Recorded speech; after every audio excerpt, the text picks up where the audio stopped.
हम चाहेंगे कि जो भी बातें आपके सामने रखी जा रही हैं बहुत गंभीरता से सुने और मेरे बोलने के बाद आप सवाल कीजिए। जब तक आप सवाल से संतुष्ट नहीं हो पाएंगे हम यहां से नहीं हटेंगे, मेरा वादा है। यहां बात आई पारंपरिक स्वशासन व्यवस्था, वर्षों से आ रहा है, सैकड़ों सालों से आ रहा है। देश की आजादी के पहले से आ रहा है, भारत का संविधान लागू होने के पहले से आ रहा है, झारखंड राज्य के गठन होने के पहले से आ रहा है। और आज हमारा पारंपरिक स्वशासन व्यवस्था का मूल्यांकन हो रहा है। इसके पहले भी जब झारखंड बिहार में था, पंचायत राज व्यवस्था के चुनाव हुए, नगर पंचायत नगर पालिका के चुनाव हुए। झारखंड बनने के बाद 2010, 2015, 2022 में पंचायत राज चुनाव हुए, नगर निगम नगर पंचायत के भी चुनाव हुए, लोहरदगा नगर पंचायत भी चुनाव हुए। कभी भी झारखंड सरकार के द्वारा हम प्रधानों को बुला करके, पारंपरिक स्वशासन व्यवस्था के अगुवा को बुला करके क्या इस तरह से पूछताछ किया गया? नहीं किया गया। हम लोग भी प्रधान हैं। सत्तार परिणाम काश्तकारी अधिनियम की धारा 5 के तहत हमें पट्टा मिलता है, हम अगुआ हैं। ये दामिनी को नाम सुने हमने, दामिनी को जब हम लोगों ने अंग्रेज British commissioner Lord Augustus Cleveland को तीर मारा, उसके बाद हम पहाड़ियों को दामिनी को मिला। हमारे संताल परगना में संताल आंदोलन हुआ, तब संताल परगना टेनेंसी एक्ट मिला, जमीन की सुरक्षा। हम दूसरे गैर आदिवासियों के शासन व्यवस्था को स्वीकार नहीं किए। सैकड़ों सालों का इतिहास है, हम गैर आदिवासी व्यवस्था, गैर गुलाम स्वशासन व्यवस्था को स्वीकार नहीं करने वाले हैं। ये आज हमारा पहला सुझाव, नहीं करेंगे। आज हमने सुना अपने भाई से कि वहां हमारे परंपरागत स्वशासन व्यवस्था को लिखने की बात हो रही है, जो हमारे व्यवस्था के अंदर कभी रहे ही नहीं है, वो क्या सही सही आकलन करेंगे? इसका मतलब कहीं न कहीं फिर हमें लगने का प्रयास चल रहा है।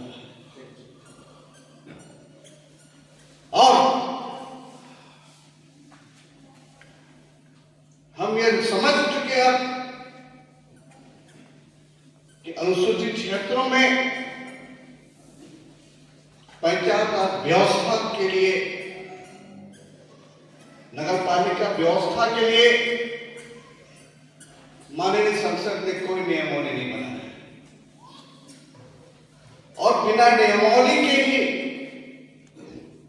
झारखंड के 13 अनुसूचित क्षेत्र जिलों में, लोहरदगा भी हमारा है, वहां पंचायत राज व्यवस्था और लोहरदगा नगर पंचायतों की व्यवस्था थोप दी गई।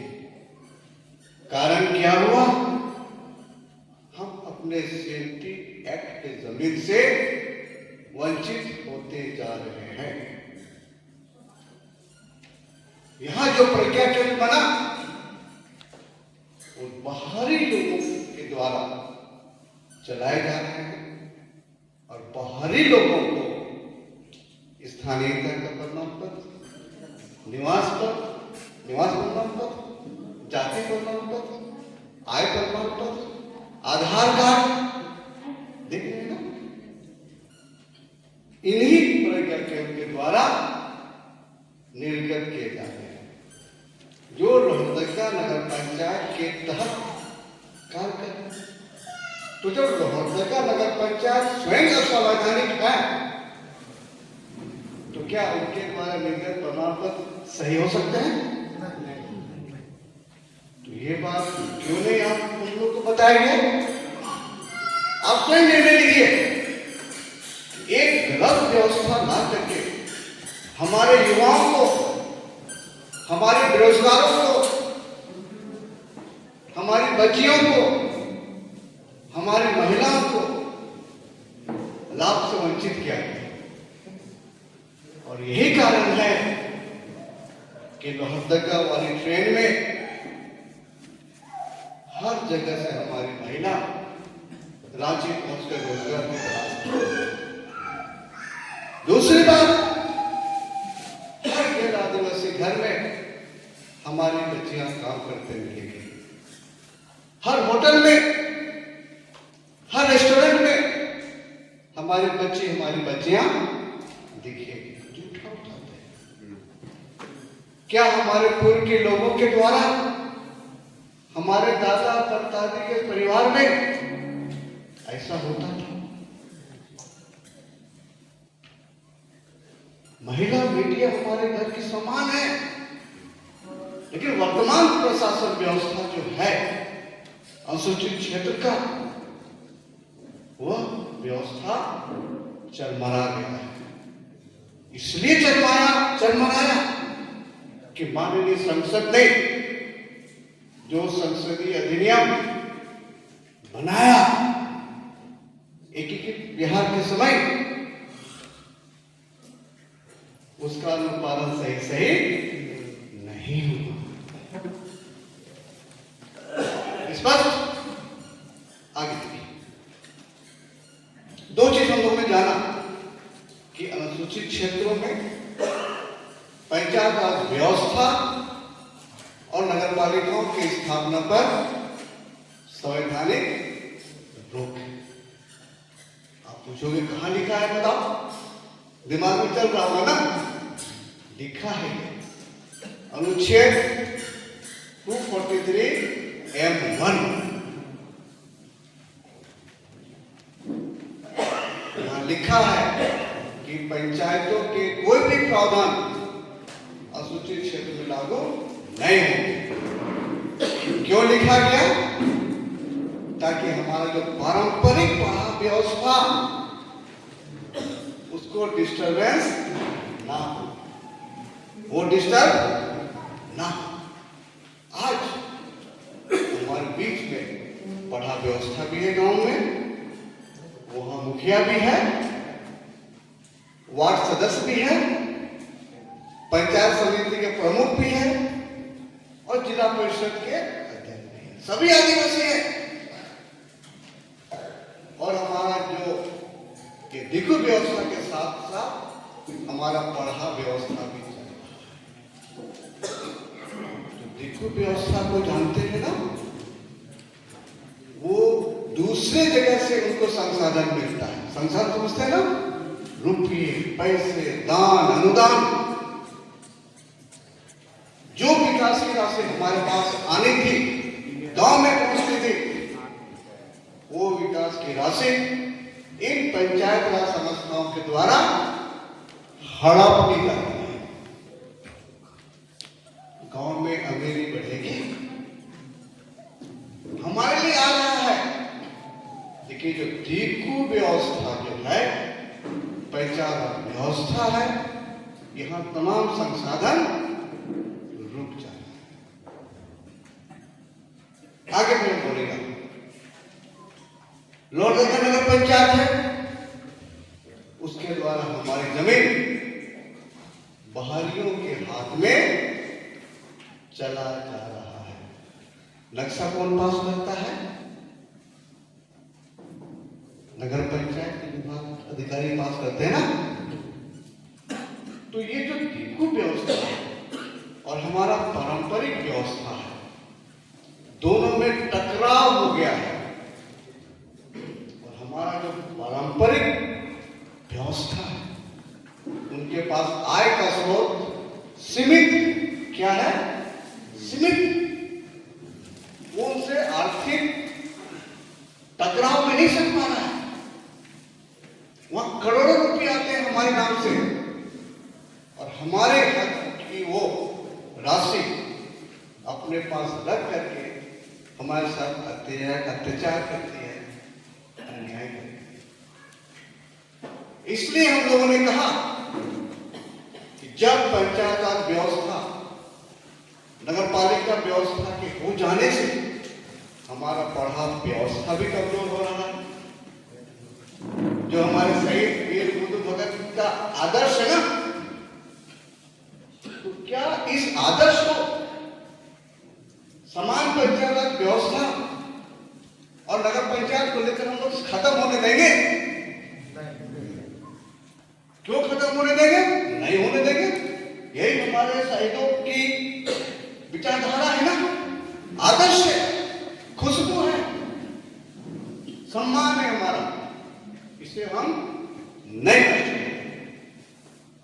तब हम लोगों ने अभियान चलाया, नहीं, संसदीय अधिनियम के धाराओं को हम लोग यहां लागू करेंगे।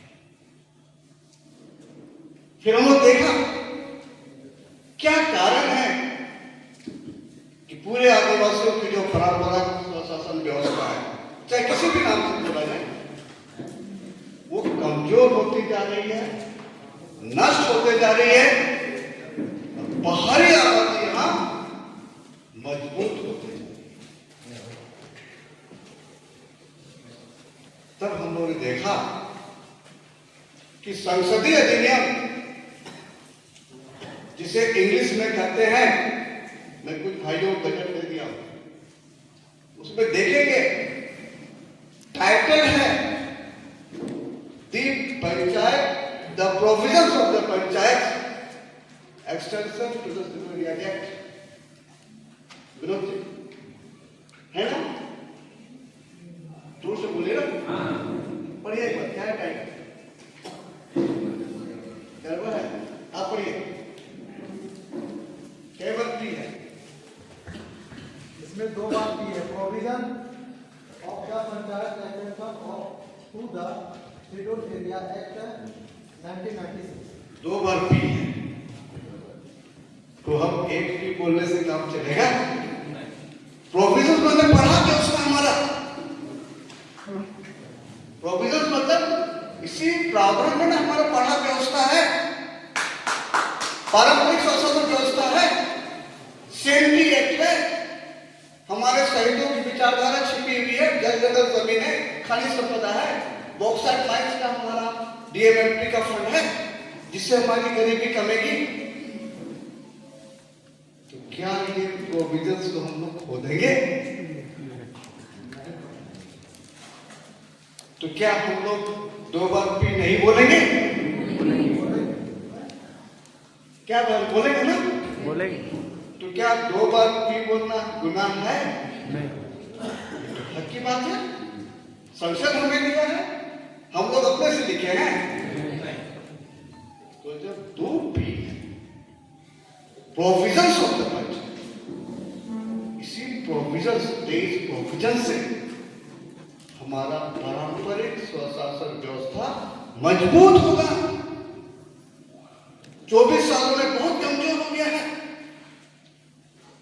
वहां आय का साधन नहीं है, वहां उनके लिए अच्छा घर नहीं है, अच्छा पानी नहीं है, अच्छा सुविधा नहीं है, कहीं आने जाने के लिए सवारी नहीं है, सही समय खाना नहीं है। ये बहुत ही गर्व और सम्मान की बात है कि सीमित संसाधनों में भी बिना आय का स्रोत के बावजूद इन लोगों ने आज हमारे समाज का गौरव को जिंदा रखा। हमारे समाज के गौरव को झारखंड सरकार प्रोविजंस हटा करके खत्म कर रही है, क्या इसे हम बर्दाश्त करेंगे? आप ही विचार करो। इसलिए हम लोग संसदीय अधिनियम का जो टाइटल है पूरा बोलते हैं पी पेशा 1996। क्या ये गलत है भाइयों और बहनों? अब वो चाहता है कि आदिवासियों की जमीन लूटना है, यहाँ के खनिज संपदाओं को लूटना है, यहाँ की नौकरी को लूटना है, बॉक्साइट माइंस को लूटना है, ट्राइबल सब प्लान के फंड को लूटना है जो करोड़ों में आता है, डिस्ट्रिक्ट मिनरल ट्रस्ट फंड के लूटना है जो अरबों में आता है, ताकि उनके परिवार, उनके बच्चे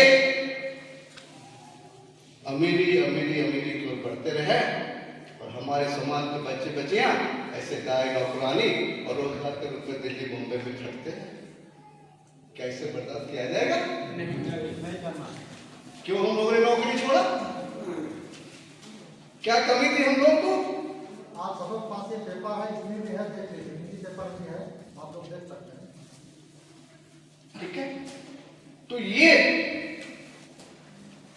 संसदीय अधिनियम पी 96 हमारा सामाजिक, आर्थिक, सांस्कृतिक सशक्तिकरण करता है।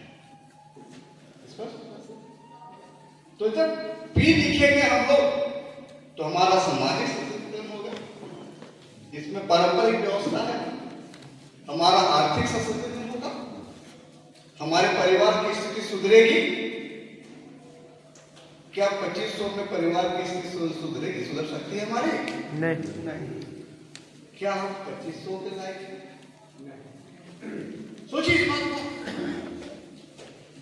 अरबों रुपया डीएमएफटी का हमारे यहाँ आता है और लोहरदगा में मान लिया जाए कि 5 लाख आदिवासी की आबादी है, तो क्या 2500 के लायक है एक परिवार? नहीं। अब हम चाहेंगे कि संसदीय अधिनियम 1996 में कौन सी धारा हमारे लिए जरूरी है ना, उसी पर हम चर्चा करेंगे। जैसा कि भाई साहब ने कहा, समय को भी देखना है, मुद्दा भी गंभीर है। तो ये दवा दुकान है। क्या है ये? दवा दुकान है। 23 प्रावधान है। तो दवा दुकान का सब दवा हम खाते हैं कि जो दवा हमको जरूरत वही ना खाएंगे। तो जिस दवा से हमारा पारंपरिक स्वशासन व्यवस्था फलेगा फूलेगा मजबूत होगा, वो दवा नहीं।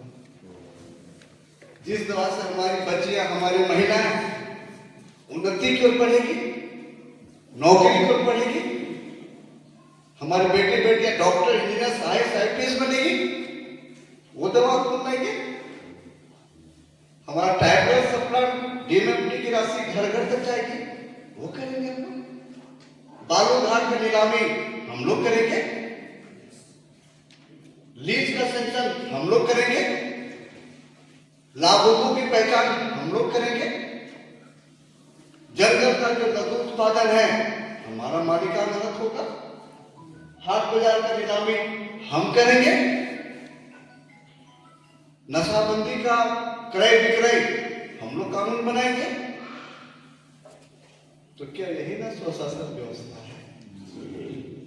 हम लोग को कहां उलझा दिया लोग? पंचायत व्यवस्था में और नगर पालिका व्यवस्था में। गलती हो गई ना, इसलिए गलती हुई कि हमारे समाज के पढ़े लिखे लोग, विशेषकर एमएलए, एमपी, मंत्री लोग, हम लोग को क्या किए? छोड़ दिए। समाज को खतरा अपराधियों से नहीं है, समाज को खतरा तब है जब पढ़े लिखे लोग समाज को छोड़ देते। आज आने का यही पर्पस है, अपने भाई बहनों को जाकर बताओ, आने वाली पीढ़ी को बचाओ और परंपरागत स्वशासन व्यवस्था को और मजबूत बनाना है। अब उसमें क्या क्या हमको दवा देंगे, है ना। इसकी धारा 3 हमको जब देखेंगे उत्पन्न, तो कहता है कि संसद आदिवासी पंचायत का विस्तार करेगा। क्या करेगा? आदिवासी पंचायत का विस्तार, क्योंकि पंचायत तो लोग है ना, तो आदिवासी पंचायतों का विस्तार करेगा, जो अपवाद के तहत होगा, उपांतरण के तहत। अपवाद क्या है? ये यहां गांव आदिवासी लोग है ना, उनकी भाषा अलग है। यह बड़ा सिस्टम है। बगल में हमारा कोल्हान ब्राह्मण है ना, वहां मानकी मुंडा लोग हैं, वहां उनकी हो भाषा है। हो भाषा अपवाद, कुड़ुक भाषा। हमारे यहाँ संताली भाषा है, वो भी अलग अलग है ना, वो भी अपवाद। हमारे यहाँ जो पारंपरिक व्यवस्था है उसको हम लोग प्रधान बोलते हैं, माझी बोलते हैं, देश परगना बोलते हैं। कोल्हान के लोग मानकी मुंडा बोलते हैं ना, सिमडेगा में डॉक्टर से बोलते हैं। देख रहे ना, तो ये आदिवासी पंचायत का ये विस्तार है, ना कि पंचायत मुखिया वाला पंचायत का विस्तार। समझ गए ना। और नगर पंचायत पर इसलिए रोक है कि नगर में आदिवासी रहेंगे, क्या रहेंगे आदिवासी? तो जब आदिवासी नहीं रहेंगे तो नगर पंचायत क्यों? इसलिए नगर पंचायत भी यहां आ सकती। तो ये अपवाद और उपांतरण वाला आदिवासी पंचायत का विस्तार ये तब मिलेगा जब हम लोग 2 बार पी बोलेंगे। इसलिए पी पैसा एकदम हम लोग पकड़े हुए नहीं छोड़ेंगे, चाहे कोई भी आ जाए, हम लोग पी पैसा नहीं छोड़ेंगे तो फिर हम लोग खत्म। धारा 4 यह कहता उपकरण 4 कि संविधान में सब कुछ लिखा है। संविधान का भाग 9 में सब कुछ लिखा है, लेकिन झारखंड विधानसभा इस कानून के विपरीत कोई भी कानून नहीं बनाएगी। बहुत बड़ी बात है ना। राज्य विधानसभा, झारखंड विधानसभा संसदीय अधिनियम 1996 के प्रावधानों के विपरीत उल्टा कोई भी कानून क्या हुआ झारखंड में? संसदीय अधिनियम 1996 के अंतर्गत क्या बना दिया लोगों ने? झारखंड पंचायत राज एक्ट 2001। समझे? तो अनुसूचित क्षेत्र के लिए संसद ने अधिनियम बनाया ना 1996, लेकिन राज्य सरकार क्या की? इसके असंगत कानून बना दी, पंचायत राज अधिनियम 2001। क्या हम लोग सुरक्षित रहेंगे? क्या हमारी पारंपरिक व्यवस्था मजबूत बनेगी? क्या हमारे बच्चे, हमारी महिलाएं सुरक्षित रहेगी? क्या हमारा आर्थिक विकास होगा? क्या हमें नौकरी मिलेगी? इस तरह से हम लोगों को ठगने का प्रयास। इसलिए झारखंड पंचायत अधिनियम 2001 राज्य का कानून है और अनुसूचित क्षेत्र के लिए पी पैसा देना 1996 का। हम लोग इसको लेंगे, संसद का अधिनियम लेंगे, राज्य का लेंगे, संसद का अधिनियम 1996 हम लोग लेंगे। 2 बार इसलिए बोलते हैं कि प्रोविजंस लेना है ना, इसमें बड़ा सिस्टम है। पंचायत नहीं लेंगे, आदिवासी पंचायत लेंगे, जिसमें बड़ा सिस्टम। इसलिए 2 बार हम लोग को पी होना है। एक बार तो डूब जाएंगे ना, डूब जाएंगे सुशील जी। इसलिए 2 बार पी हम लोग को पढ़ना है। अब देखिए कितना बड़ा पावर दिया है। कह दिया कि राज्य विधानसभा को कोई इसके खिलाफ कानून नहीं बनाएगा, लेकिन राज्य सरकार को लूटना तो जमीन पंचायत अधिनियम 2001 बना दिया। गलत क्या ना? तो हम लोग पंचायत अधिनियम 2001 को हाईकोर्ट में चैलेंज किए। ये हमारा पारंपरिक व्यवस्था को खत्म करता है। रोको, 24 साल लगातार हम लोगों ने लड़ा। तब 29 जुलाई 2024 को माननीय हाईकोर्ट ने आदेश दिया, क्या कहा कि राज्य गठन के पहले से 1996 में यह संसद ने पी पैसा अधिनियम 1996 बनाया है, लेकिन राज्य गठन होने के समय यानी 15 नवंबर 2000 को झारखंड विधानसभा ने पंचायत राज अधिनियम 2001 बना दिया, जो संसदीय अधिनियम की पैसा के असंगत है। और राज्य सरकार को बोला, माननीय कोर्ट ने कहा कि 2 महीने के अंदर संसदीय अधिनियम को लागू करो। क्या ये हम लोग की जीत थी कि पूरे 32 राज्यों की जीत थी? क्या ये हमारे पूर्वजों का, हमारे शहीदों का सम्मान नहीं हुआ? उसके बाद 2 महीने बीत गए, सरकार की ओर से कोई बयान नहीं आया। दुख की बात है ना, आदिवासी सरकार है, संविधान दिया अगर वोट लिए हम लोग से ना, तो क्या आदिवासी अपने लिए कानून को लागू कराने के लिए हाईकोर्ट के दरवाजे खटखटाए? लाखों लाख रुपया खर्च करेगा? किसके लिए आदिवासी सरकार है? बहुत दुख की बात है ना। हमारी सरकार करती है, आदिवासी सरकार करती है, अबुआ राज करती है, अबुआ सरकार करती है, तो ये कानून क्यों लागू नहीं हो? करना था। सरकार जब लागू नहीं की, तब हम लोग अवमानना याचिका दाखिल किए। कंटेम्प्ट ऑफ कोर्ट एक्ट 1971 के तहत सरकार के खिलाफ माननीय कोर्ट में 9 दिसंबर को अवमानना याचिका दाखिल की। किसने दाखिल किए? ताकि हमारा पारंपरिक स्वशासन व्यवस्था के साथ और खिलवाड़ सरकार नहीं कर सके। यही समय है, क्योंकि 3 बार पंचायत राज चुनाव हो गया, ध्यान नहीं होने के।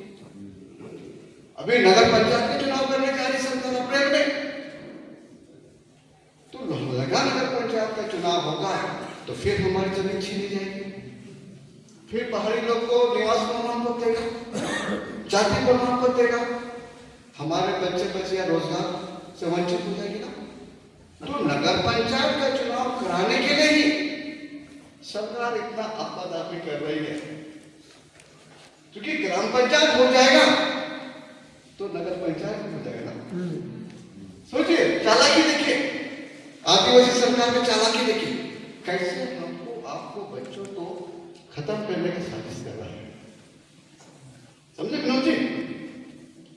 अब जो है मामला कोर्ट में है, तब सरकार में छटपटा है, चलो ग्राम प्रधान को बुलाओ, किसी तरह समर्थन दे।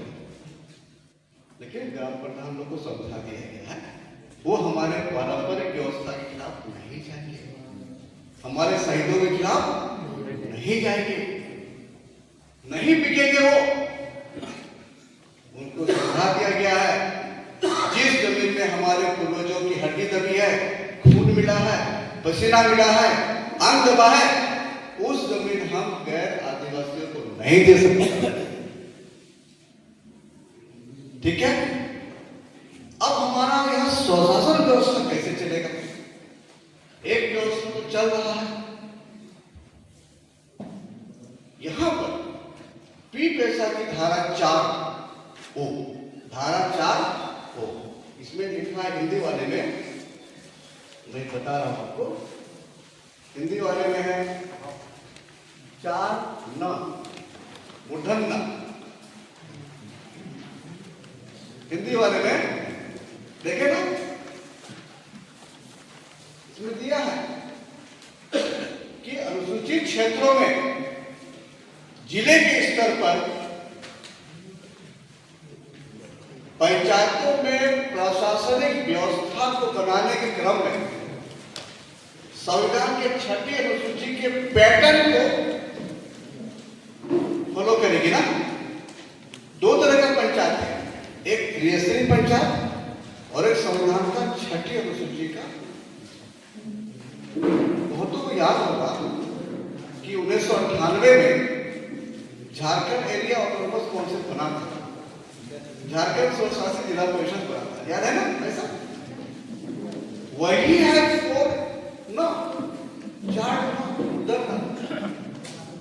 उस समय लोग, जब झारखंड स्वशासी क्षेत्रीय परिषद बना, उस समय लोग विरोध किए नहीं किया ना विरोध। तो आज क्यों विरोध कर रहे हैं? हमको स्वशासी जिला परिषद दो,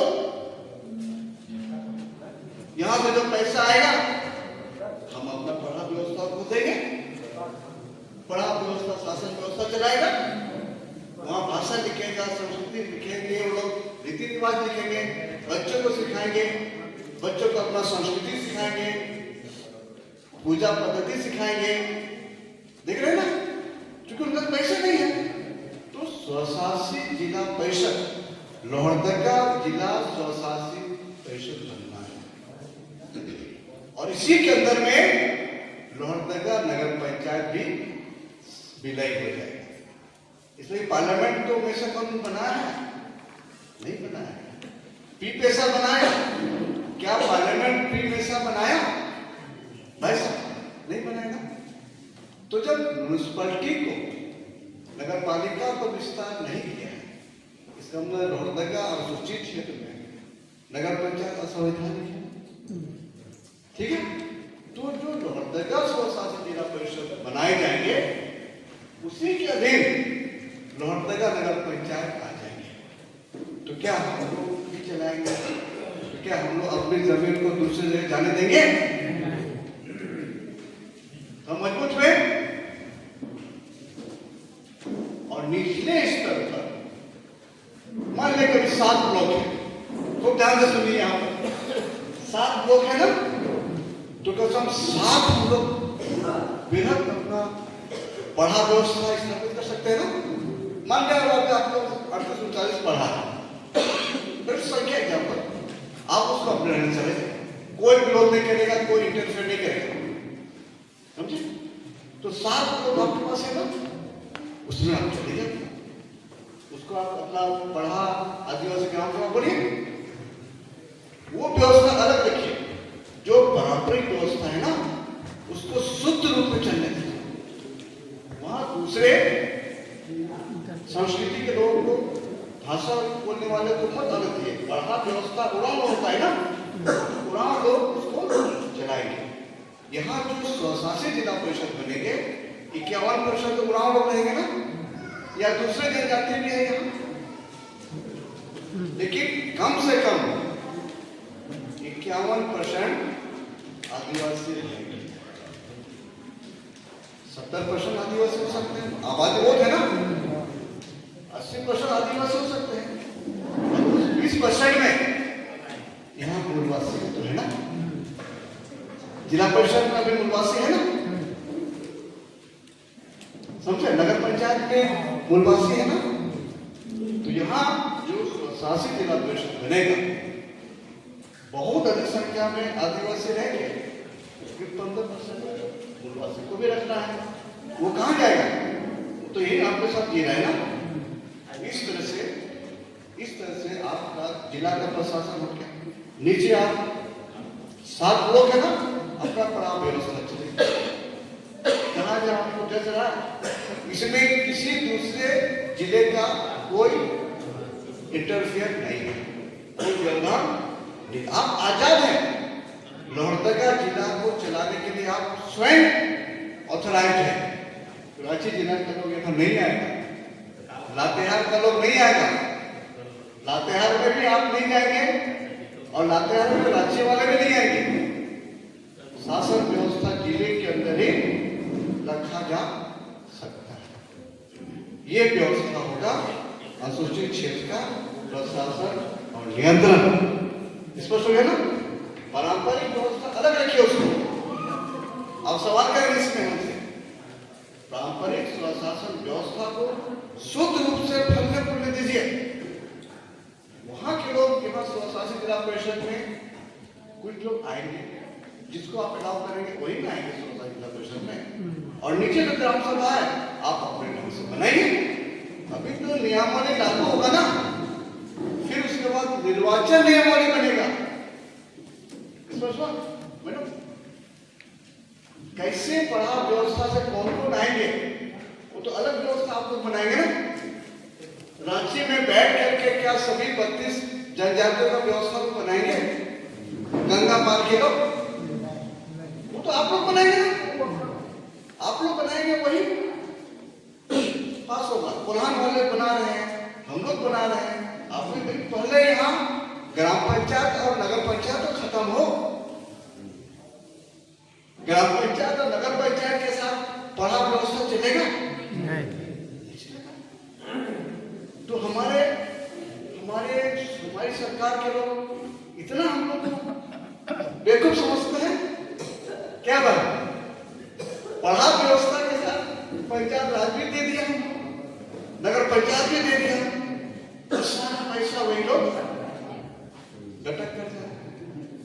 इसलिए संसद ने कहा नहीं, जिला के स्तर पर स्वशासित जिला परिषद बनना है और निचले स्तर पर आदिवासी ग्राम सभा बनना है, जिनके पास 7 शक्ति होगी, जिनके पास 7 शक्ति होगी, जिनके पास 7 शक्ति होगी। देखिए ना, हम अभी शक्ति बोलेंगे फिर हम बैठेंगे, फिर आप लोग पूछिएगा। पहला शक्ति है कि हमारे गांव में नशा पान की प्रवृत्ति बहुत तेजी से बढ़ी है।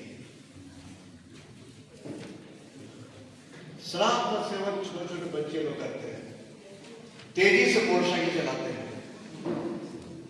कभी कभी इकलौता बेटा है, मोटरसाइकिल में एक्सीडेंट हो गया, आकस्मिक छोड़ के चला गया, माँ बाप रोते रोते परेशान।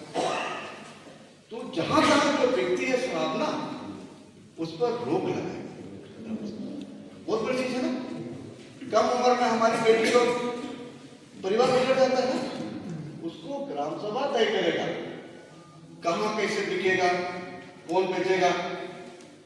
ये पहला प्रस्ताव। दूसरा है जंगल में जो भी लकड़ी है, पत्ता है, महुआ है ना, जड़ी बूटी है, उस पे ग्राम सभा का मालिकाना हक है, वो मालिक है। तीसरा, अनुसूचित क्षेत्र में जो भी अनुसूचित जनजाति के जमीन का हस्तांतरण होगा, सरकार लेगी ना, तो कैसे लेगी? वो ग्राम सभा बनाएगा।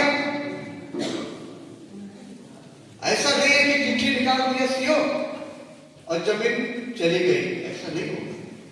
ग्राम सभा को अधिकार रहेगा कि आदिवासी की जमीन किस तरह से जाएगी, और जो भी जमीन अवैध रूप से चली गई है उसको वापस दिलाएगा। तो क्या कोर्ट का पावर नहीं है? कोर्ट का पावर है ना। आपको जंगल में पावर मिल गया, उधर नशाबंदी में पावर मिल गया, जमीन को रिस्टोर करने का पावर मिल गया, कोर्ट का पावर है ना। चौथा पावर, मान लेंगे लोहरदगा ब्लॉक, बहुत सारे हाट बाजार लगते हैं ना, कम से कम 50 से कम हाट बाजार नहीं लगते होंगे यहाँ, जिसका नीलामी सरकार कराती है ना। कम से कम 10 लाख 15 लाख रुपए आता है ना सरकार के पास। वो पैसे कहाँ आएंगे? ग्राम सभा में, आदिवासी ग्राम सभा में आएंगे। तो ग्राम सभा में फंड की कमी होगी? हाँ, पांचवा शक्ति, जो भी सूदखोर लोग पैसे का लेन देन करते हैं उस पर नियंत्रण करेगा। उसमें बैंक भी आ गया ना, तो बैंक हम आदिवासी को लोन नहीं देता है, बहुत कमाता नहीं देता है, सीएनटी एक्टर नहीं देता, लेकिन दूसरे लोगों को आराम से देता है ना। लेकिन ये पावर रहेगा आदिवासी ग्राम सभा के पास कि सूदखोरों पर भी वो नियंत्रण। छठा पावर, जो भी सामाजिक संस्थाएं हैं, जैसे स्कूल्स हो गए, हॉस्पिटल्स हो गए, एनजीओ वगैरह हो गए ना, उस पर ग्राम सभा का देख-रेख होगा, नियंत्रण होगा। आप देखोगे ना कौन टीचर आया है, कौन डॉक्टर, कौन नर्स क्या है, सब देखोगे ना। कौन सा एनजीओ आके ठग रहा है, कौन सा चिट फंड कंपनी आके ठग रहा है, सातवां पावर है कि जो भी योजनाएं बनाई जाएगी, हमारे जंगल में लैपटॉप नहीं चाहिए, वहां पानी चाहिए, है ना, वहां दवा चाहिए, शिक्षा चाहिए, बिजली चाहिए, अपने अनुसार बदलेंगे। और जो भी ट्राइबल सप्लान के पैसे हैं, डीएमएमपी के पैसे हैं, उस ग्राम सभा की अनुशंसा से खर्च। हम लोग गरीब रहेंगे भाइयों बहनों? अभी लगभग 54 अरब रुपये ट्राइबल सप्लान और एससी सप्लान का पैसे मैया योजना में डाइवर्ट कर दिया। क्या ये स्वीकार करने योग्य है? नहीं। 54 अरब रुपये यहाँ है, क्या हमारी बच्चियां दाई नौकरानी का काम करेगी? हमारे बच्चे दिल्ली बॉम्बे जाएंगे? लेकिन हमारी सरकार 54 अरब रुपये मैया योजना में, कैसे हम बचेंगे? कहीं से आवाज आई? कहीं से विरोध हुआ? जानकारी का अभाव, बड़े लिखे लोग छोड़ दिए हम लोगों को, उनको भी हम लोग साथ। और ये जो सात शक्ति है ना, यही शक्ति, यही सात शक्तियां स्वशासी जिला परिषद को भी प्राप्त है। कितना बढ़िया हो ग्राम सभा, जो यहाँ सात, कम से कम सात बनेंगे ना, वही सात शक्तियां जो है जिला के स्तर पर स्वशासी जिला परिषद को भी पैसे की कमी हो, तो कहां हम लोग फंसा दिया? एक प्रोविजंस को हटा दिया और हम लोग को दलदल में ठेल दिया। अत्याचार, शोषण होने के लिए, हमारे अस्तित्व को समाप्त करने के लिए, हमारे जमीन को छीनने के लिए, हमारा पारंपरिक शासन व्यवस्था को नष्ट करने के लिए। तो क्या हमारा अस्तित्व सुरक्षित है आज? इसलिए क्या हम लोग पी पैसा बोलेंगे कि पैसा बोलेंगे? पैसा। प्रोविजन बड़ा प्रोविजन है। तो एक संक्षेप में इसी बात को लेकर के सरकार से टकराव है, सरकार से संवैधानिक लड़ाई है, क्योंकि हम अपने अस्तित्व को नहीं खो सकते हैं, हम अपने जमीन को नहीं छोड़ सकते हैं। इसी जमीन से हमारे पूर्वजों के सम्मान, आदर्श, सम्मान, सारा कुछ जुड़ा हुआ है। संक्षिप्त में अपनी बातों को रखा कि हम लोग भी पैसा 1996 ही लेंगे, किसी भी तरह का हम लोग प्रलोभन में या बहकावे में नहीं आए। किसी भी तरह का अगर कोई दबाव आता है, सीधा हमारा नंबर आप लोग दे सकते हैं, हम लोग वार्ता से। सबको जो है धन्यवाद। कोई सवाल है तो पूछिए।